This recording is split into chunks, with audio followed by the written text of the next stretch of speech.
Well, how are you guys doing today? Brian Stevens here with the National Real Estate Post. I hope you guys are all having a fantastic day today.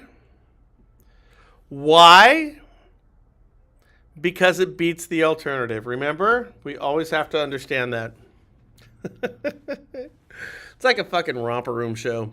But it does make sense, doesn't it? It beats the alternative. You can either have a good day or a bad day. Which one do you want to have? You get to pick and choose it. And sometimes it's harder to see than others. Anyways, like so many interesting things going on in the mortgage and real estate industry right now. We have to kind of limit it to like 1 or 2 items per day because it's kind of eating an elephant. We just got to do it one bite at a time. So when you watch my lives on a daily basis over here at the nationalrealestatepost.com or the National Real Estate Post on Facebook, or you watch my show, the National Real Estate Post, what we're doing is we're going to take issues a day at a time, and we're going to deconstruct them to find out where the hidden gems, the hidden jewels, the hidden meaning, and the opportunities are in everything that's taking place right now.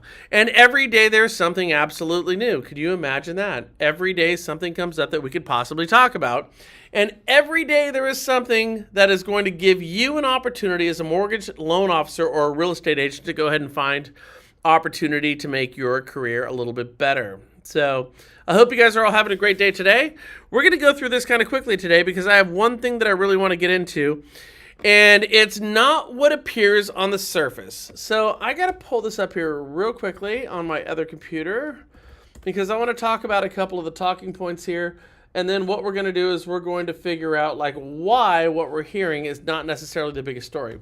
Okay, so here we go. So just today it came out that Fannie Mae pays $53 million to settle recession-era discrimination lawsuits.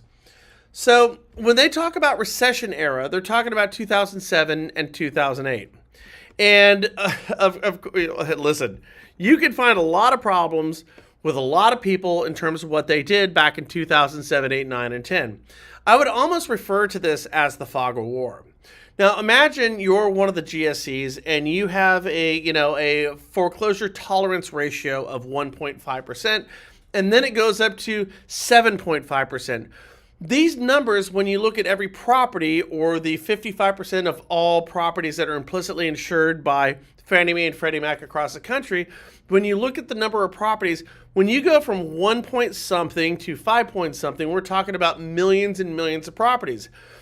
When you're dealing with something, it's general statistics. If you flip a coin 2 times, your results could deviate remarkably from 100% to 0%. If you flip that coin 5 times, you're going to get a little bit more common results, aren't you? If you flip that coin 10 times, the results are going to become much more common. If you flip that coin 100 times, it's going to be more common.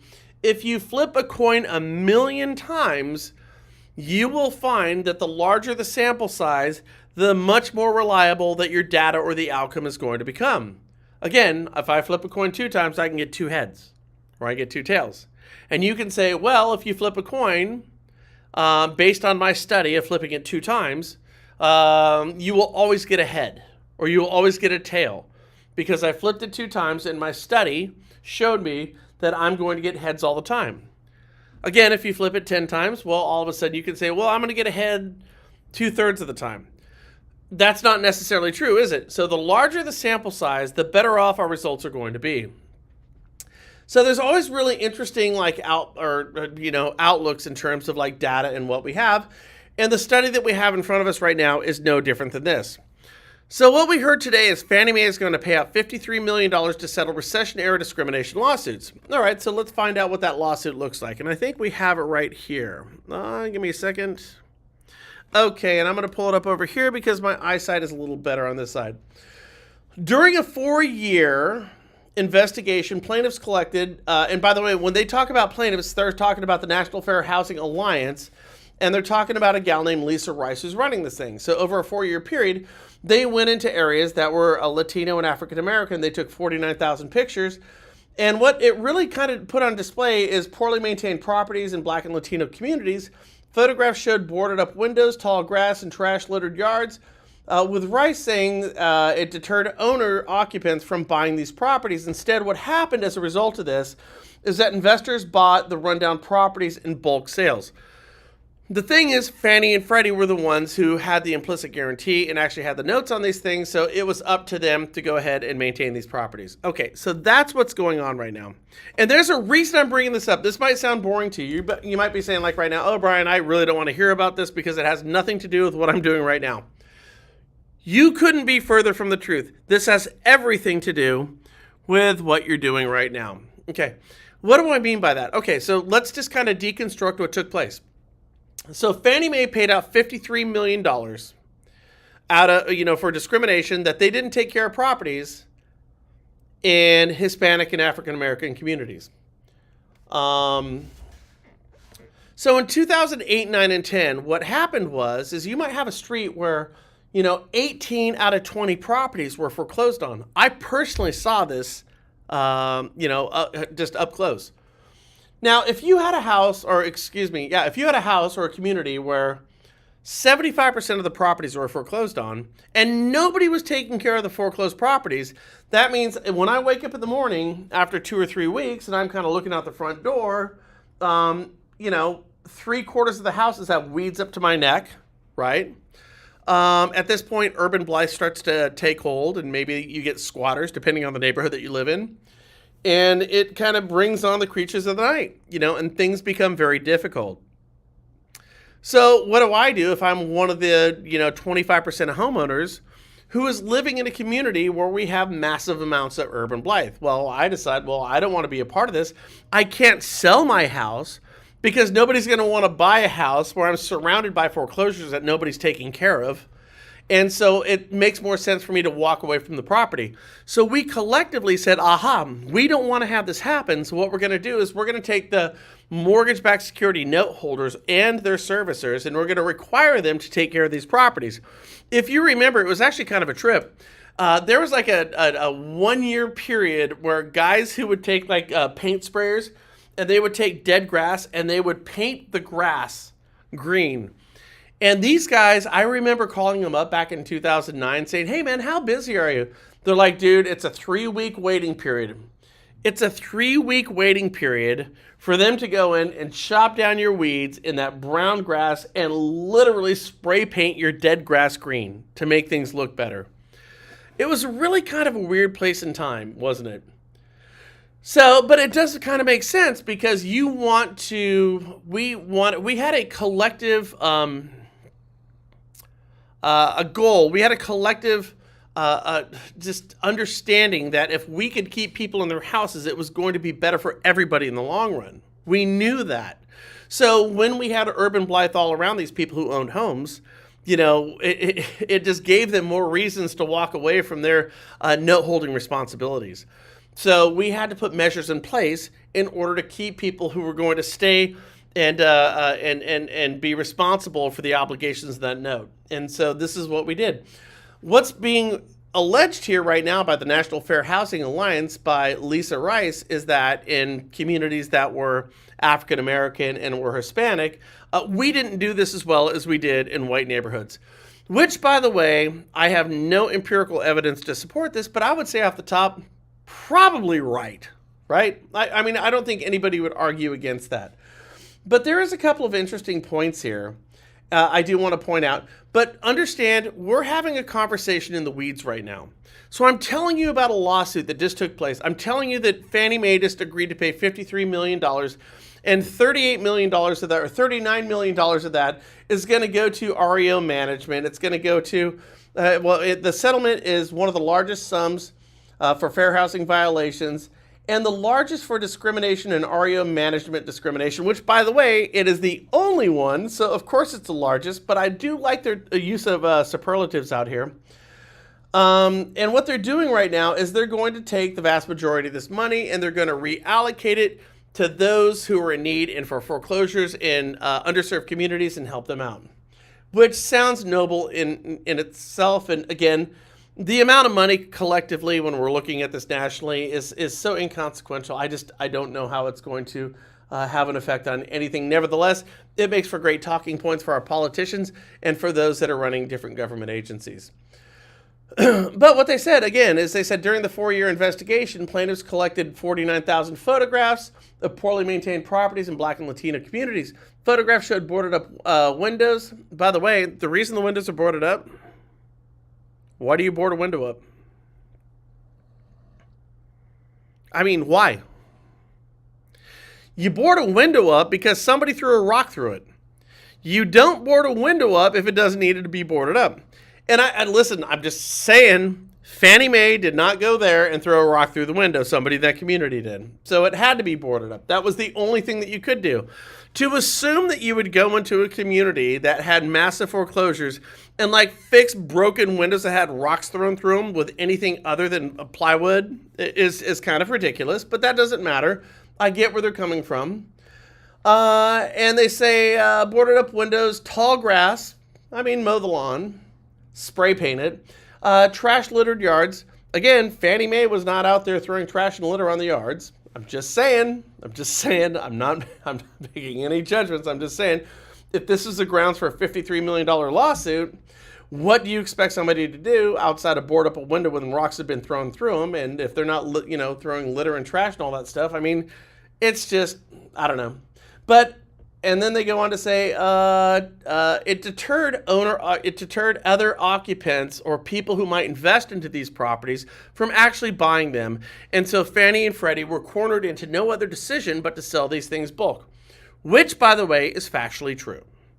My only problem that I have with what was written here in this settlement is that they make this unique to Latino and African American communities. In fact, if you remember back in 2008 and 2009 and 2010, there are communities all across the country, which I personally saw, all the time. And it's especially if you go down the Central Valley of California between like Sacramento to Bakersfield on, Highway 99, Fresno, Stockton, Manteca. And if you look at all these communities, they are not like if you don't live in California, they're not the cities of California that you think California is. They're rural, they're agriculturally based, and in a lot of ways, you have underserved communities of all ethnicities and all races. And when you look at the Central Valley of California, they were hit as hard as anybody ever. In fact, California might have been the trend-setting leader of all the foreclosures back in 2008, 9, and 10. And boy, they didn't just do it good, they did it great. Here's my point. Fannie and Freddie back in 2008, 9, and 10. And by the way, I want you guys to listen to this because it's remarkably important to what you're doing today. So back in 2008, 9, and 10, what happened is that Fannie and Freddie was inundated with foreclosures. So if we have a tolerance level of foreclosures that we can deal with, not only with our implicit guarantee, but what do we do with these properties, is like, say their threshold was 1.5% and they go up to 6.5%. As I said earlier, we now have an influx, a tidal wave, a tsunami of properties that we now have to deal with, on a daily basis. And we simply don't have the infrastructure to deal with the problems at hand. How do I make sure that there's grass cut on a property over here when I've got 3 people in a division and I've got 1 million properties to deal with? How do I find the person who's going to cut that grass? They were overwhelmed. And at the same time this was taking place, the GSEs, the government-sponsored enterprises, Fannie and Freddie, were dealing with what amounted to a massive, insurmountable government bailout, the largest bailout in the history of the United States, which was never a bailout. It was basically a buyout, but that's a conversation for a different day. So everything that happened with Fannie and Freddie was transformative at this time, and I don't think it was unique to African American communities or Hispanic communities. It was every community across the country. Here's where you come in, and here's why I kind of think this whole thing is interesting. So they didn't have the wherewithal, and I used to go to these, what's it called, 5-Star, and all these asset managers who would come in. And do you remember back in 2009 and 10, like you would have a real estate agent who had like 150 listings, and then like the rest of the community had none? Because these asset managers, for these massive groups who had all the rights to these properties, they didn't even know what to do with them. So it was easier to say, okay, Bobby, I've got 5,000 properties. Okay, you're in Denver. Okay, Bobby, I've got 300 properties. Sell them. Can you deal with it? And Bobby, the real estate agent, was going, Oh yeah, I'll deal with it. Then I'm getting off the phone and saying, okay, Sally, you're in Dallas. Sally, I got 250 properties. Can you just, I don't have time to go find 250 realtors to deal with 250 properties. So Sally, can you deal with the whole thing? And Sally's over there going, I could deal with them.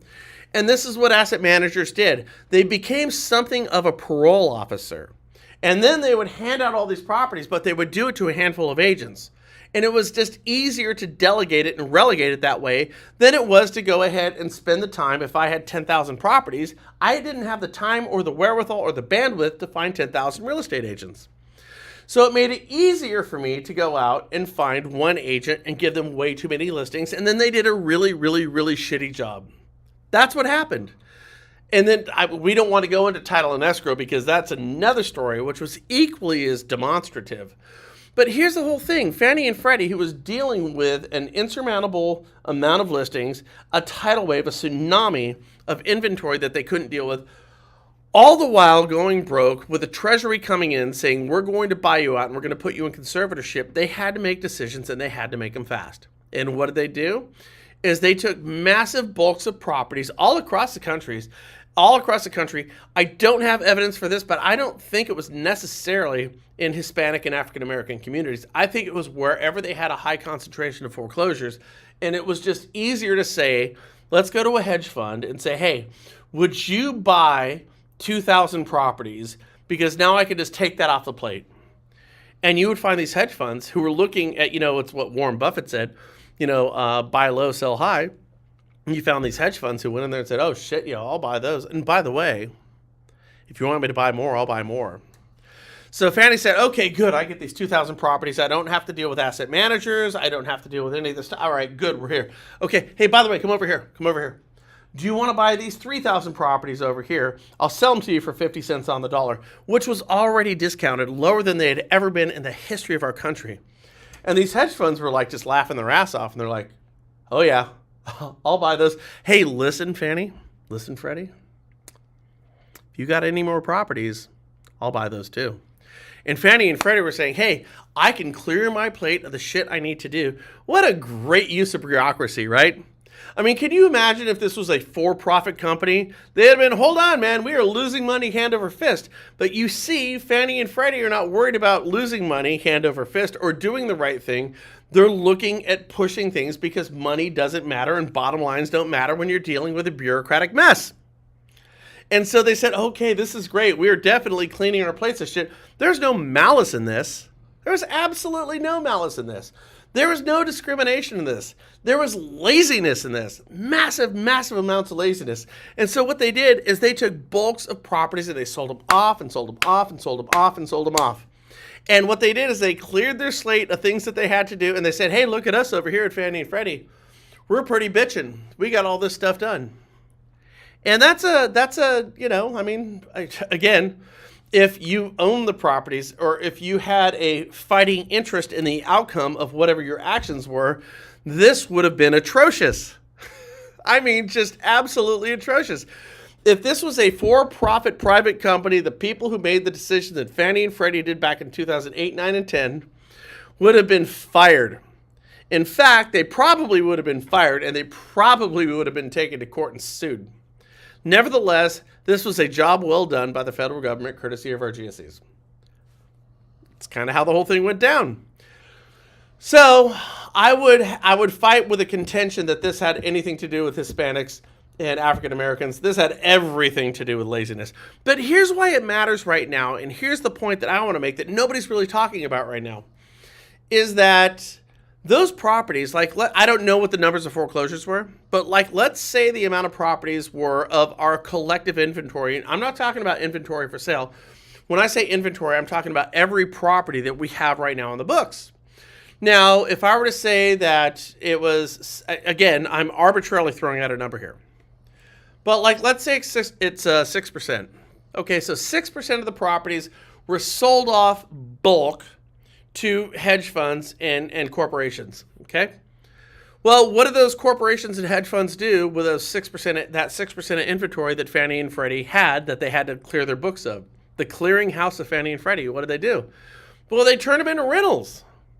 Shit, I bought this property at the lowest point in real estate and I got it for 50 cents on the dollar, I mean, I'm just winning. It doesn't matter. It's already penciling on day one, and I don't care if my tenants are going to like blow these places up every now and then because I got them so cheap and my rents are going to be so high. This is going to work out, and I got thousands and thousands, and different groups got thousands of properties all across the country to the tune of millions. Now, here's the whole thing. These millions of properties that were offloaded in bulk sales, we could just say that those properties are now dead zones. It's dead tissue. That tissue will never regenerate itself. Why? Because if they had sold those properties off individually, the people who individually bought those properties would go ahead and gain their equity, as we've seen, insurmountable amount of equity, and they would move up. If they're older, they might move down, and in some cases, they would die. Doesn't matter. That inventory would get churned, and we would take all the money from churning real estate and we'd put it back into local communities. But that's not going to happen, you see, because these corporations, these hedge funds who bought all these properties are going to buy them, turn them into rentals, and all we've seen since 2008 is those rents have incrementally gone up, up, up, up, up, up, and up.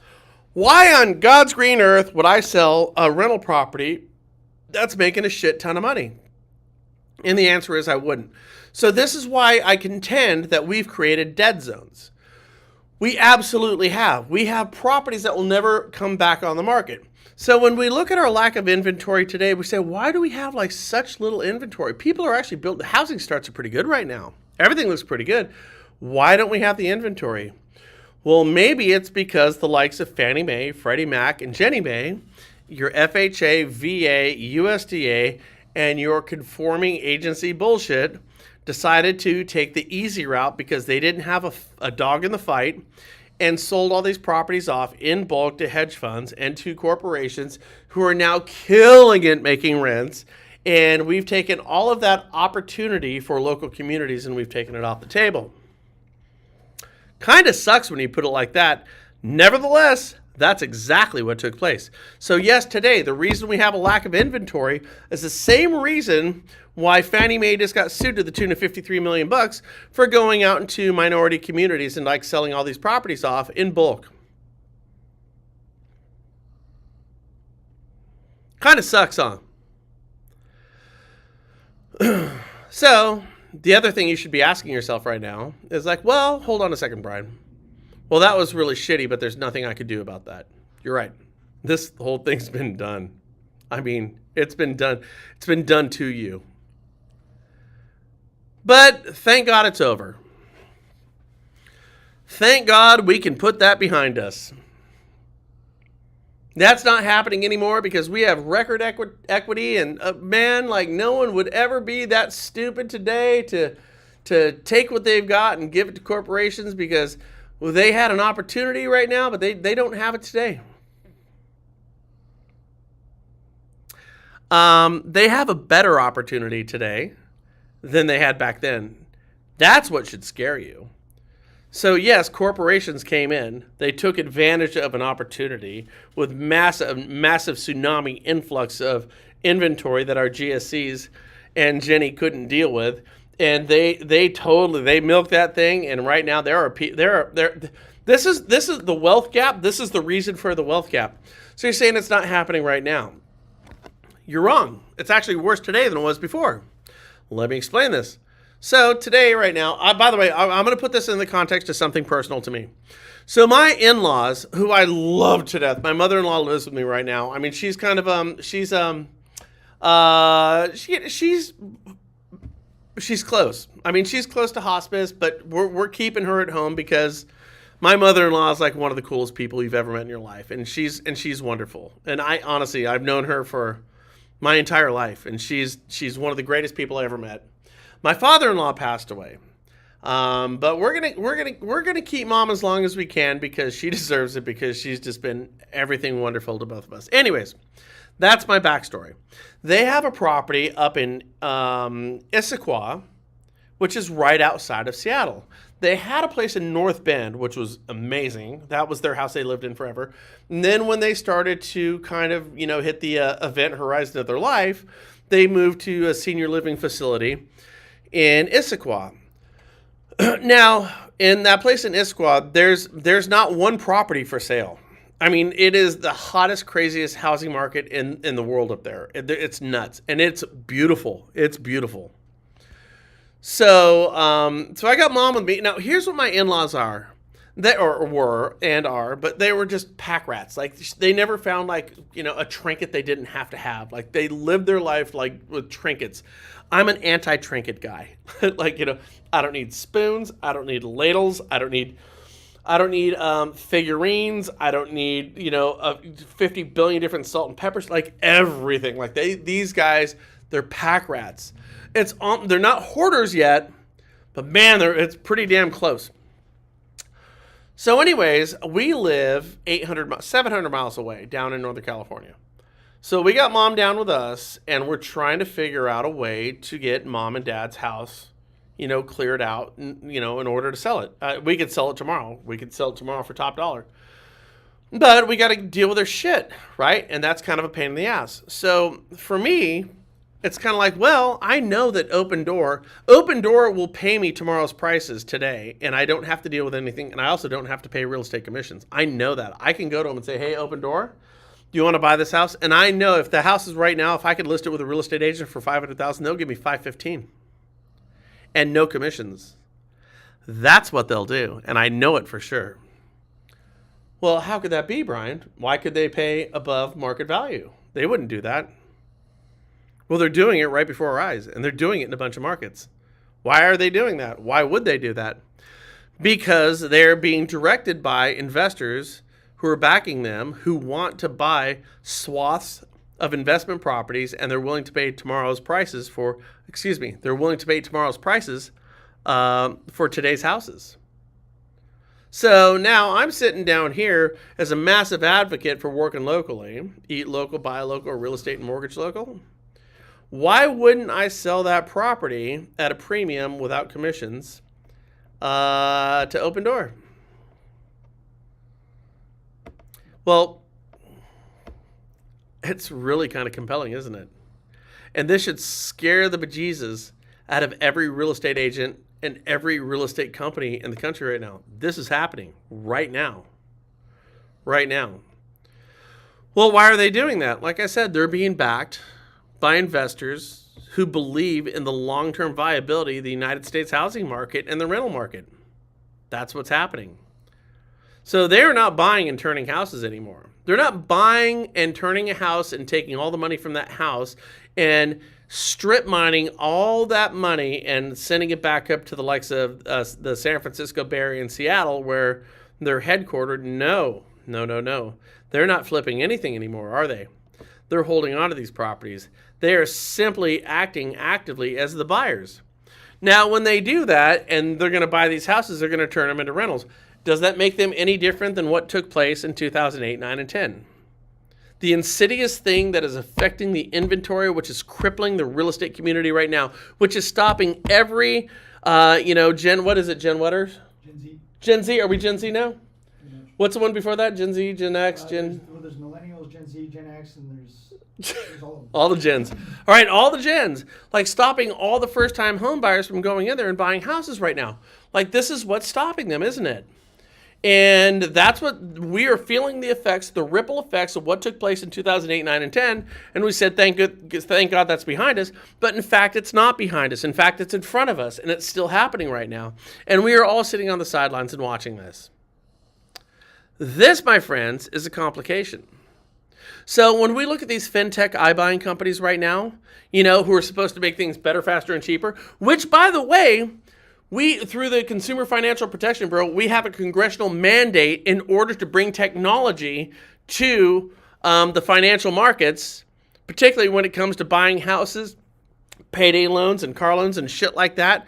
They have a congressional mandate to bring technology because the inherent assumption is that everything technology is going to make things cheaper, faster, and better. And what we're finding right now is there's a bunch of these companies out there who understand this and they're playing on it and they're going out there and they're making things faster. They're not necessarily making it better, and they certainly aren't making it cheaper. They're turning us into a country of renters right now, my friends. And this has been happening, and it's attack. And unless we do something about it, the assault is going to continue. Here's my point, and here's what we can do. And I know this is going to sound like just cheesy as all damn hell. Here's what we can do. We can sit down there and we can say, okay, right now, we have to go out there and be better at what we do as a real estate and lending community. Your regional, I don't care if you're a broker or a banker. It doesn't matter. It's like, can we get over all these like stupid little bullshit, broker are better, bankers are better? No, we have to align ourselves with a whole notion that what we do collectively is going to be beneficial for the communities that we all live in. It has to be that way. The infighting amongst there's not even infighting at this point. The attacks from a certain group of brokers right now, this shit just needs to stop. We need to find a united front so we can go out and have a conversation to protect our communities. Once we do that, we have a chance of winning. But until we end the infighting, shit's never going to get better. You have to, my friends, understand this. All right, with that said, hey, I hope you enjoyed this. My meanderings and my banterings. We'll get back to you tomorrow, but I appreciate you guys jumping on, being a part of this. And I can't wait to see you again tomorrow, and check me out on the National Real Estate Post. If there's anything that you want to talk about, or if there's any conversations you want to have, hit me up on the number 707-330-1272 that you see at the bottom there. 707-330-1272. A text is better than a phone call because I will certainly respond to that. With that said, my friends, you all have a great day, and I will see all of you manana.